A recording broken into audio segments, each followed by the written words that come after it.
Chapter 17. Examination of Action and its Effect. Verse 1. Self-restraint, kindness toward others, and benevolence are the ways of the Dharma, that is, the truth of the nature of things. They are the seeds which bear fruit in this as well as the next realm of life. Verse 2. The great sage has said that karman is in the nature of thought, as well as thought in action, and that there are many distinct varieties of karman. Verse 3.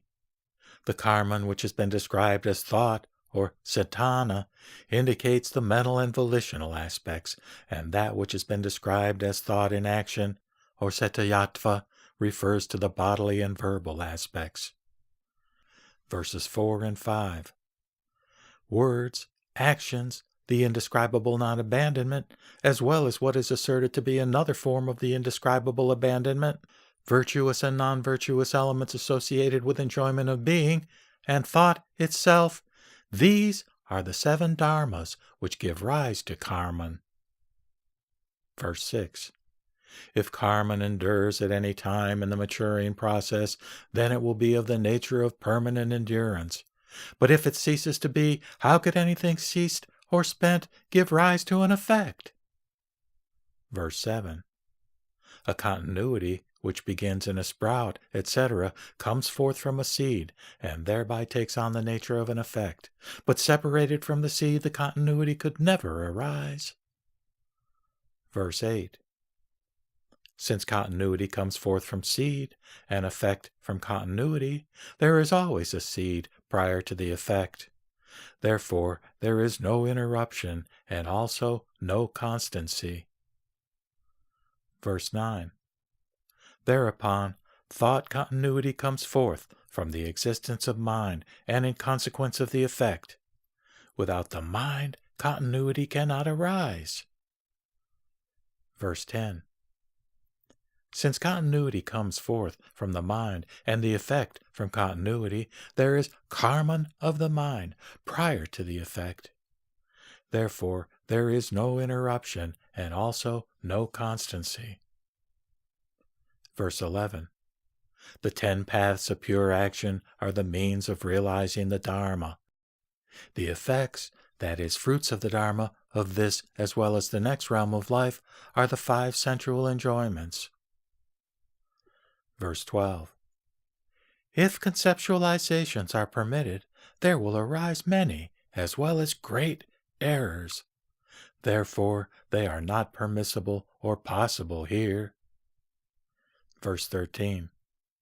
I will here relate about certain appropriate conceptualizations which have been praised, that is, sanctioned by the Buddhas, Pratyeka Buddhas, and Shravakas. Verse 14. An imperishable continuing action is like a document, that is, in constant force, and a karman is like an obligation, that is, a discharge of duty. The imperishable continuing action is fourfold from the standpoint of the realms of action, and is indeterminate from the standpoint of primal substance. Verse 15. It, that is, the imperishable continuing action, is not abandoned by simple abandonment, but by the virtuous practical actions. Therefore, the fruits of karman come forth from the imperishable continuing action. Verse 16. If it is abandoned by simple abandonment, or by the transformation of the karman, then there necessarily follow such errors as the denial of karman, etc. Verse 17. When all the similar and dissimilar karmans come together in a realm, there will arise only one imperishable continuing action. Verse 18. The imperishable continuing action will arise in the present, correspondingly with respect to all the twofold nature, that is, similar and dissimilar, of the karmans. It will also endure in its maturing state. Verse 19. The imperishable continuing action ceases to be when it has gone beyond, that is, exhausted the effects or met with death. Here a distinction must be made between worldly attachments and supraworldly non-attachments. Verse 20. Nagarjuna asserts, the imperishable continuing action spoken of by the Buddha is sunyata, and not interruption and constancy. Verse 21. The reason why karma does not arise is that it is without a self-nature. As it does not arise, there is no perishing. Verse 22. If karma has self-nature, then undoubtedly it will have the nature of constancy, and will also be uncreated. However, anything characterized by constancy does not create. Verse 23. If an uncreated karma exists, then there will be apprehensive acts without any creation, and a fallacy would result in which there will be no dwelling upon, that is, carrying on the ways of the Brahman. Verse 24. All common practices would, no doubt, be destroyed, for it follows that no distinction between the virtuous and evildoers could be made. Verse 25.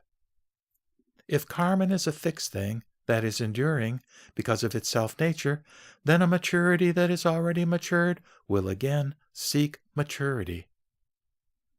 Verse 26. This karma will have the nature of defilements or kleshas, and these in turn will not be in the nature of truth or tattva.